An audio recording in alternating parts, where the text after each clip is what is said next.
ఈరోజు కల్లెపల్లి మైసమ్మ తల్లి దగ్గరికి ఫ్యామిలీ అంతా వచ్చేసినాము. అమ్మ వాళ్ళ ఇంటికొస్తే 99% ఇక్కడికి రావడానికి ట్రై చేస్తాం.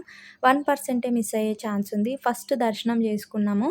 దర్శనం అయిపోగానే మైసమ్మ తల్లి ముందు ఉండే దున్నపోతు కింద నుండి ఫ్యామిలీ అంతా ఎళ్తున్నారు. ఇట్లా ఎళ్తే మంచిదని ఇక్కడ వాళ్ళ ఒపీనియన్. ఫస్ట్ అమ్మ ఎళ్ళింది. తర్వాత చిన్ను, ఆ తర్వాత నాయనమ్మ. ఇట్లా అందరూ వెళ్ళడం చూసి ఖుషి కూడా ఎళ్తది చూడండి. ఇప్పుడు కింద నుండి వస్తది. అండ్ ఈసారి స్పెషాలిటీ ఏంటి అంటే ఎప్పుడు వచ్చిన దర్శనం చేసుకొని ఎళ్ళిపోయేది. ఇప్పుడు మాత్రం ఇక్కడే వండుకొని తినాలని డిసైడ్ అయిపోయినాము. కల్లెపల్లి మైసమ్మ తల్లి టెంపుల్ గురించి ఫుల్ వీడియో చేశాను. వీడియో రిలేటెడ్‌లో ఇస్తున్నాను. కావాలంటే ఒకసారి చెక్ చేయండి.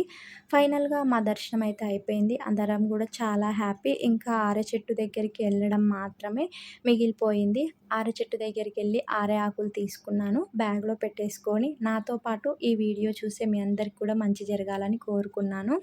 ఇంకా ఇక్కడే వండుకొని తినాలని డిసైడ్ అయినాం గాబట్టి దానికోసం ప్రాసెస్ స్టార్ట్ చేసినాం. మధ్యలో కొట్టం, చుట్టుపక్కల పొలాలు చాలా బావుంది వ్యూ అయితే.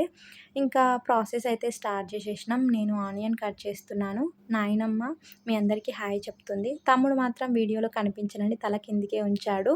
ఇంకా చికెన్ వండేసినాం. అన్నం గూడా వండినాము. కుకింగ్ అయిపోయినంక వీడియో అయితే తీయలేదు. అప్పటికే ఈవినింగ్ 3 అయింది. కడుపులో ఎలకలు రన్నింగ్ చేస్తున్నాయి. అందుకే హడావుడిగా తినడం స్టార్ట్ చేసినాం. తినేటప్పుడు వ్యూ చాలా బావుంది. చుట్టుపక్కల పచ్చటి పొలాలు, పైనేమో నిండుకుండల్లా మేఘాలు, అప్పుడప్పుడు వచ్చి తాకిపోయే చల్లటి గాలి, మధ్యలో వర్షపు జల్లు. ఆహా! క్లైమేట్ చాలా బావుంది. మీకు కనుక వీడియో నచ్చితే లైక్ చేయండి. సబ్స్క్రైబ్ అబ్బా! Thanks for watching.